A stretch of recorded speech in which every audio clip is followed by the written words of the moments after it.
오늘 말씀의 제목은 14절 말씀을 근거로 해서 예수 안에 속된 것이 없나니, 예수 안에 속된 것이 없나니입니다. 이 로마서의 배경은 늘 말씀드리지만 AD 48년경 글라우디우 칙령으로 인해서 로마라는 그 도시에서 다 쫓겨났던 유대인들이 다시 5년 후에 AD 54년경 로마로 돌아오면서 로마 교회에 남아서 그 로마 교회를 계속 유지해 나가던 그 이방인들과 이렇게 충돌이 빚어진 내용을 그 교회 문제에 대해서 계속 이야기하고 있는 겁니다. 그래서 여러 가지 교회 문제가 있었죠.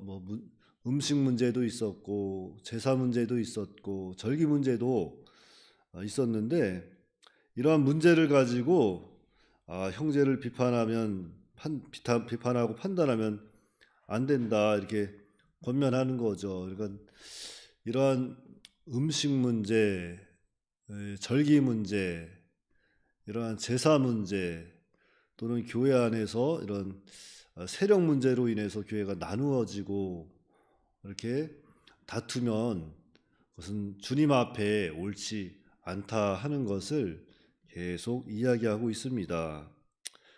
그래서 앞에 그 전 시간에는 이런 음식 문제, 제사 문제 이런 걸로 부딪히지 말고 양심을 따라서 하나님 앞에 옳게 행해라, 그것이 참 아름다운 것이다, 이렇게 말씀을 하고 있습니다. 그러니까 양심에 비춰봤을 때 거리낌이 없고 죄가 없다 믿어지면 무엇이나 행할 수 있다고 이렇게 본문은 말씀하고 있는 거예요. 그러니까 성도에게는 이러한 믿음으로 행할 자유와 권리가 있다는 거죠. 그러나 믿음이 연약한 사람들이 이를 보고 혹 의혹을 사게 된다든지, 또는 신앙 양심에 거리끼면서 믿음 좋은 사람을 따라서 양심에 거리끼면서도 그것을 따라 행하게 된다면 그 사람에게는 그것이 또 죄가 된다는 거죠. 또 그것으로 인해서 실족하게 된다면 또 믿음 좋다고 믿음대로 그냥 열심히 혼자 믿음 쓴 사람, 그 사람도 사실은 덕이 되지 못한다는 거예요. 그러니까 교회 안에서는 항상 믿음과 덕이 늘 함께 가야 한다는 것을 바울은 보여주고 있습니다. 그래서 예수 안에 속된 것이 없나니, 먼저 13절 말씀에 그런즉 우리가 다시는 서로 비판하지 말고 도리어 부딪힐 것이나 거칠 것을 형제 앞에 두지 아니하도록 주의하라. 그러니까 이렇게 음식 문제, 도덕 문제, 이런 절기 문제, 이러한 문제로 형제를 비판하거나 판단하지 말고 신앙 양심을 따라서 사용할 때도, 신앙 양심의 형제가 따라서 사용할 때도 형제 앞에 부딪힐 것이나 이렇게 또한 거칠 것을 두지 아니하도록 주의하라고 권면하고 있는 거죠. 그러니까 신앙생활이 다 그런 겁니다.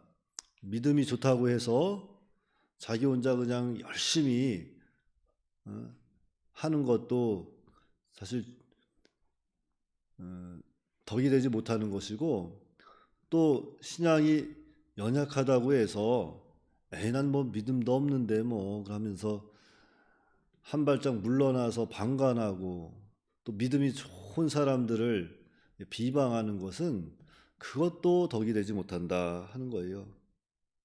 그러니까 믿음에는 그저 사랑이 필요하고 덕이 필요하다고 베드로가 말하는 것처럼 주님 안에서 늘 사랑과 이러한 덕을 세워나가는 그러한 믿음의 사람이 되어야 할 것입니다. 자, 14절 말씀입니다. 내가 주 예수 안에서 알고 확신하노니 무엇이든지 스스로 속된 것이 없으되 다만 속되게 여기는 그 사람에게는 속되니라. 자, 예수 안에 속된 것이 없다는 거죠. 다만 속되게 여기는 그 사람에게만 속되다는 것입니다. 그래서 우리가 여기서 한 가지 깨달아야 할 것은, 자, 모든 음식은 하나님이 주셨고 다 우리가 먹을 수 있고 취할 수 있고 그것은 깨끗한 겁니다. 자, 우주 만물을 누가 지으셨습니까? 예, 하나님이 지으신 거예요. 하나님이 지으시고 그 만물을 보고 뭐라 그랬어요? 여섯째 날 보시기에 대충 좋았어요? 심히 좋았어요? 심히 좋았다 그랬어요. 자, 디모데전서 4장 4절 말씀에 하나님께서 지으신 모든 것이 선함에 감사함으로 받으면 버릴 것이 없다. 그러니까 모든 것은 하나님이 지으셨고 그 세계는 심히 아름답고 깨끗하고 버릴 것이 하나도 없는 세계입니다.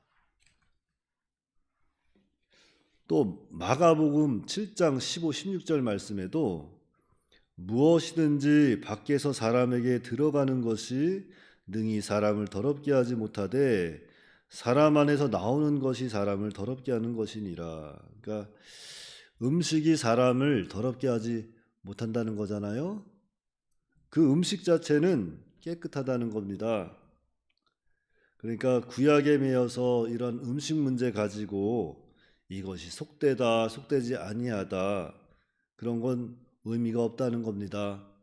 다만 속되다 여기면서 그것을 행하면 양심적인 죄가 된다는 거예요. 그러니까 우리가 기억해야 할 것은 모든 음식은 하나님이 주셨고 먹을 수 있고 깨끗합니다. 그리고 이것은 예수님의 대속으로 말미암아 더욱 온전해졌죠. 그래서 신약 시대는 더 이상 구약의 음식이나 의식 문제 또는 이런 절기 문제로 인해서 교회 안에 혼란이 들어오고 다툼이 들어오면 안 된다는 거예요. 예수님께서 그 모든 것을 온전하게 다 하셨습니다.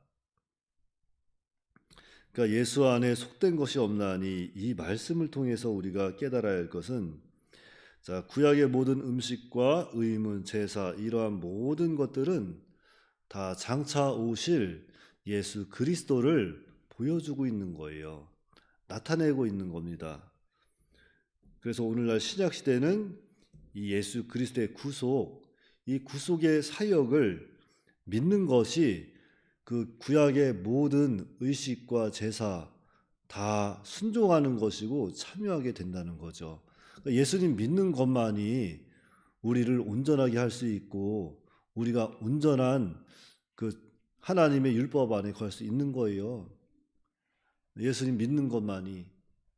왜냐하면 예수님께서 믿음으로 예수님의 대속으로 말미암아 하나님께서 만드신 그 모든 말씀을 100%다 순종하시고 하나님의 의를 이루어 놓으셨기 때문입니다.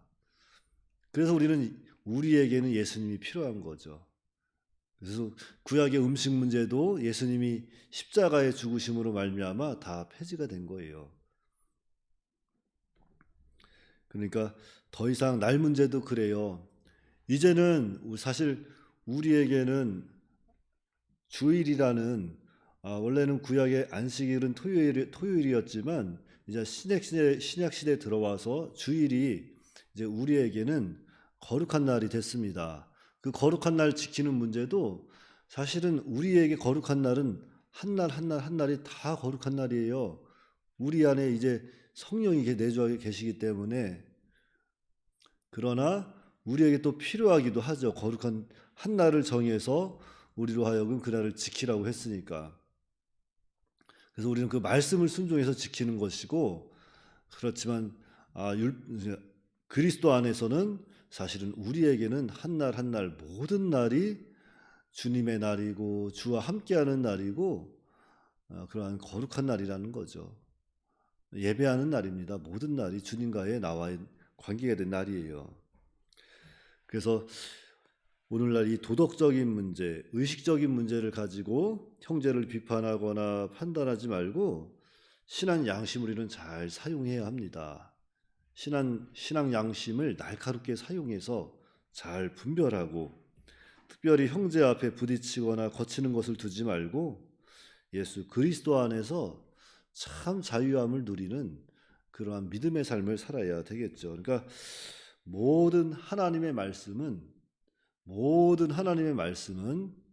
자, 믿음의 분량을 따라서 믿음의 분량대로 선한 양심을 따라서 이렇게 자신에게 적용할 때 그것이 힘이 되고 우리 속에서 살아 역사하고 그것이 우리의 삶을 통해서 나타나는 겁니다.